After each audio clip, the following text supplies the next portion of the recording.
Hey, this is Brent Jensen, and you're listening to No Sleep Till Sudbury, the show where we talk about the music that makes your skin vibrate. I suspect a lot of us can trace some of our skin vibrating music back to that time when everything was bigger, brighter, louder, and maybe a bit more ridiculous. Yes, that's right, the 80s. The 80s were a time that came shortly after the period when people realized just how much money could be made by incorporating bombast and grandiose imagery with music. In particular, Kiss really cleaned up a few years before the 70s officially ended, with all of their marketing bluster in selling all sorts of products bearing the Kiss image, and record companies started rubbing their hands together at the prospect of musical commerce like they'd never seen before going into the 80s. And so music in the 1980s was more focused on artist image, hence the introduction and subsequent popularity of MTV. Now, music had an accompanying visual aspect to create and shape and perpetuate an artist's image. And in line with this pursuit, the music itself was also aggrandized. Everything was overstated and drenched in reverb. And society's focus on economics and money and affluence came to be a popular narrative in 80s music. As the music industry thrived and expanded in tandem with MTV, with an intensified focus on image and making money, the number of artists proliferated.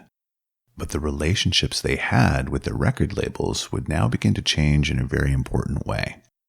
If you ever wonder why the 80s was the decade of one-hit wonders, where an artist could attain massive successes with just one or two incredibly popular songs and then just fade into the ether forever, this is why. Record companies figured out that they no longer had to sign artists to development deals they did back before the 80s, deals that would require them to invest time and money into artists in the hopes of developing a mediocre talent into a career star. That whole model completely changed. Even before the internet, the world was getting smaller. Globalization was becoming more pronounced. Talent pools were increasing in size, and it became clear that more money could now be made by eliminating those old extended artist development deals in favor of establishing quick one or two hit artists. The world was moving faster now. New technologies were emerging, and as fads and trends changed more rapidly, fans' appetites grew, and in tandem, their attention spans waned. And in the 80s, one-hit wonders abound. We all know them. Wall of Voodoo's Mexican Radio, Tony Basil's Mickey, Nena's 99 Luftballons, and Dexy's Midnight Runners, Come On Eileen, Pump Up the Volume from Mars. I could go on and on and on. Now, this new model of commerce-driven music making gave rise to something that I've talked about a couple times over the history of the No Sleep Till Sudbury podcast. A lot of artists just couldn't continually adapt or keep up to faster-moving trends in the 80s. But we also had a number of artists who had established themselves in the 80s that were seeing this take shape and going into the new decade thinking, what the hell am I going to do now? And there were a lot of those artists who had made names for themselves under the old regime in the 70s, now competing with newer, younger 80s stars for the ear of the music fan. Cheap Trick, Alice Cooper, Diana Ross, Heart, Kiss, The Rolling Stones, Aerosmith, Bowie, Van Halen, Cher, AC/DC, Lionel Richie, Styx. There are loads of them. And it's actually fascinating to track each of their careers individually to see how they changed to adapt to the 80s. Some succeeded, some failed. Unfortunately, we don't have time to do that here, but let's definitely have a look at one or two of these artists just to get an idea. I think most of us can name the artists who failed to make that transition into the 80s, so there's not really any need to get into that. But what makes this an interesting topic is that there are two considerations, really.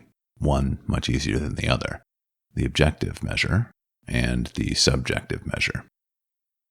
Objectively, if a band retained their popularity by selling records and extending their career into the 80s, they can be technically considered successful. But subjectively, was the music they created to do that any good? in terms of artistic and authentic quality. Heart, for example, was a popular band in the 70s that was arguably more successful in the 80s after shedding their folky acoustic sound for a more glammed up image in the late 1980s. Now, I think the songs from both eras were technically good, well-written, quality songs, but subjectively, it's really an individual call. My preference for Heart music was stuff like Baby Lestrange, written and recorded in the 70s, but technically released in February 1980. I prefer their 70s stuff, but that's subjective.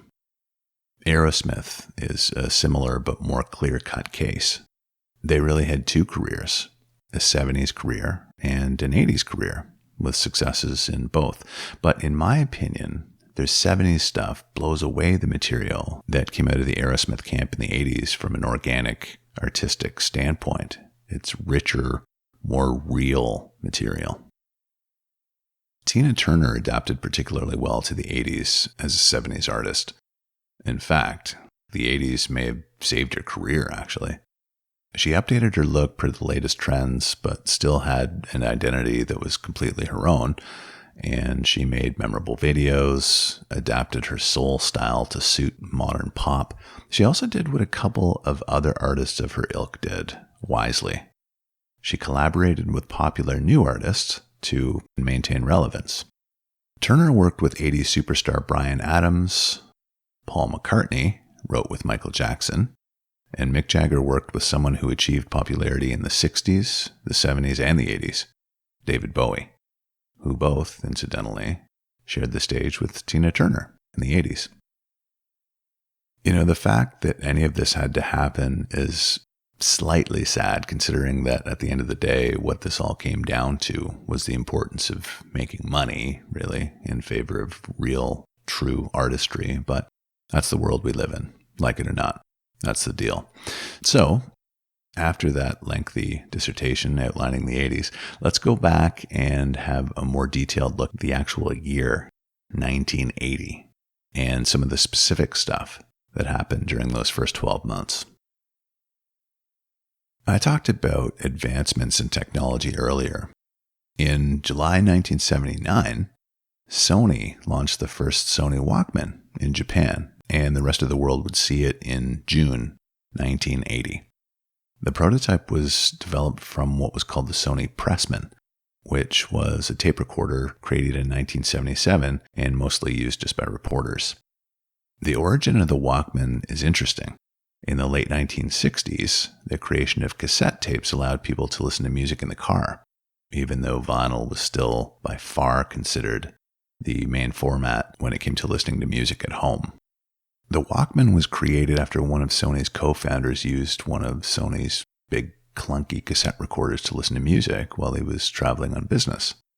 At some point, he asked a Sony executive to look into the possibility of designing a device for playback only with headphone jacks, and they produced that first prototype using the Pressman recorder because of its more compact size. Eventually, the Walkman TPS L2, the world's first portable stereo, was available only in Japan on July 1, 1979, and sold for about $150. Sony didn't expect much from this new product, figuring it might move around 5,000 units a month. But by September 1979, it sold more than 50,000 units. This, of course, meant international release, and Sony would make the Walkman available worldwide the following year. When it was first introduced outside Japan, the product had different names, though, depending on the country that it was released in. Sony launched the Walkman in North America as the Soundabout. In the UK, it was called the Stowaway. It was known as the Freestyle in places like Australia and Sweden. Eventually, the Walkman caught on globally, and Sony just used that name worldwide. Soon, Walkman would become a generic term, referring to personal mobile cassette players regardless of brand or make, in the same way that Kleenex and Q-Tip did. In German-speaking countries, use of the word Walkman became commonplace, to the point where the Austrian Supreme Court of Justice ruled in 2002 that Sony couldn't prevent others from using the term Walkman to describe their personal stereo, whether it was a Walkman or not. Years later, with the advent of the compact disc, the Walkman's successor would be the Sony Discman. In turn, the Walkman and the Discman are progenitors of digital audio players like the Apple iPod. The Walkman had a massive influence on 80s culture. The word Walkman itself was entered into the Oxford English Dictionary in 1986. Millions of people used the Walkman as they exercised, and it was almost considered an essential item during the aerobics craze that followed. Cassettes outsold vinyl for the first time ever in 1983, and I'm sure the Walkman had a lot to do with that. Other companies like Panasonic and Toshiba would launch similar personal stereotype products to try to cash in on the phenomenon. My first Walkman actually was a Panasonic model that I had when I was in grade 7 before I bought my yellow sports Walkman in 1983, and that was used for the remainder of my teenage and some of my university years. I've still got it to this day, actually. I just dug it out of storage a couple of years ago. Funny enough, it still works like a charm. So getting back to David Bowie, in February of 1980, 6 days before his buddy Lou Reed would be married, Bowie divorced his wife of 10 years, Angie Barnett Bowie. And by all accounts, their marriage was pretty turbulent for the most part, Bowie having described it as being like living with a blowtorch. They reportedly had an open marriage, and Angie claimed Bowie was in fact bisexual and had a relationship with Mick Jagger, going so far as to say she caught them in bed together one day. That always made me wonder about the Rolling Stones song Angie and whether it was about her, given the promiscuity of the times. The song is credited, like most Rolling Stones songs are, as being written by both Mick Jagger and Keith Richards, even though the song was mostly written by Richards. But like me, other people also thought the song may have been about Angie Barnett, but apparently there were a number of other Angies that may have inspired the tune. Keith Richards' newborn daughter, Dandelion Angela, was one of them. Policewoman actress Angie Dickinson was another, along with a few other lesser-known females named Angie. Like the lore surrounding other songs at the time, like Carly Simon's You're So Vain and Who It Was Really About, until she revealed in 2015 that it was in fact Warren Beatty and not Mick Jagger, a concrete answer seems elusive when it comes to Angie. In his 2010 memoir, Life, Keith Richards said the song wasn't about any particular person at all. He said he had chosen the name at random when writing the song, long before he knew that his baby would be named Angela, or even knew that his baby would be a girl, for that matter. But in the liner notes for the Rolling Stones compilation album Jump Back, The Best of the Rolling Stones, which was issued in 1993, Richards said that the title was inspired by his baby daughter, Angie.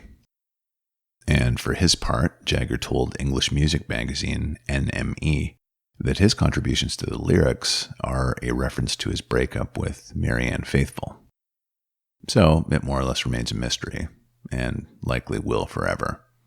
But one cool thing about the original recording of that song is that if you listen closely, you can hear Jagger's guide vocal very faintly deep in the mix through the whole song. A guide vocal, or ghost vocal sometimes it's called, is typically done just to serve as a marker during recording so that everyone has an idea of where the vocal line is, the melody of it, and so forth, almost like a rough sketch before the final vocal is completed and put in place. But for some reason, the guide vocal for Angie was left in. Also in 1980 and also in the UK, post-punk group Joy Division were about to embark on their very first North American tour after building up a substantial following in the UK in the late 70s. Joy Division had formed in July of 1976 after childhood friends Bernard Sumner and Peter Hook saw a Sex Pistols show in Manchester. The show had a profound effect on them, with Sumner saying that he thought the Sex Pistols destroyed the myth of the pop star, of how musicians were being worshipped as gods. And the following day, Hook borrowed 35 quid from his mom, bought a bass guitar, and he and Sumner, along with a guy named Terry Mason, who had also attended the Pistol show, formed the band. Sumner bought a guitar, Mason bought a drum kit. They placed an advertisement for a singer in the Manchester Virgin Records shop. Ian Curtis, who knew them, responded and was brought in without even having to audition. They called themselves Warsaw, which was a nod to David Bowie's song of the same name from his 1977 record Low. So as not to be confused with the London punk band Warsaw Pact, the band changed their name to Joy Division in early 1978. They got the name from a 1955 book called House of Dolls, in which there was mention of a sexual slavery area in a Nazi concentration camp. It's referred to in the book as the Joy Division. In December 1978, Joy Division singer Ian Curtis experienced his first epileptic seizure as the band was making significant progress. The band recognized that Curtis's illness was something that they would have to learn to accept and accommodate. Their breakthrough came in late 1979 as their debut record, Unknown Pleasures, began to take hold in the UK. Joy Division toured Europe in January 1980, and Curtis suffered further grand mal seizures during the last portion of the tour. The rigors of being on the road made Curtis's seizures worse, bordering on being almost uncontrollable. He sometimes had seizures during actual performances, leading some of the audience to believe that it was, in fact, part of the show. The seizures embarrassed and depressed Curtis, and the band worried more and more about his condition as time wore on. On April 7th, Curtis attempted to overdose on phenobarbital, medication prescribed to him for his seizures. The resulting illness forced several gig cancellations. Joy Division were scheduled to commence their first North American tour the following month. Curtis was excited about it, but his relationship with his wife Deborah was now on the rocks due to an affair he was having with a Belgian journalist and music promoter. Curtis was also very nervous about how he thought American audiences would react to his seizures. The night before the band were supposed to leave for America, Curtis asked his wife to leave him alone in their house until he left for Manchester the next morning. In the early hours of May 18, 1980, Curtis hanged himself in his kitchen. His body was discovered by Deborah later that day. The Joy Division camp were shocked and devastated by the suicide. In June 1980, Joy Division's single Love Will Tear Us Apart was released, which hit number 13 on the UK singles chart. The members had made a pact with each other long before Curtis's death to change the band name if any of the members left for whatever reason. The band reformed as New Order, with Sumner as their new singer and Gillian Gilbert as keyboardist and second guitarist. New Order's debut single was crafted from the last two songs written with Curtis and called Ceremony. New Order struggled to emerge from their Joy Division shadow in the years immediately following the death of Ian Curtis, but in time, New Order would actually go on to achieve far greater commercial success with a completely different dance-oriented sound. All right, next week we're going to look at another band that also had their singer die in 1980, but would also go on to achieve far greater commercial success. In fact, releasing one of the most popular rock and roll albums ever recorded. Any guesses? Find out next week here on No Sleep Till Sudbury. This is Brent Jensen. Till next time, folks, take good care.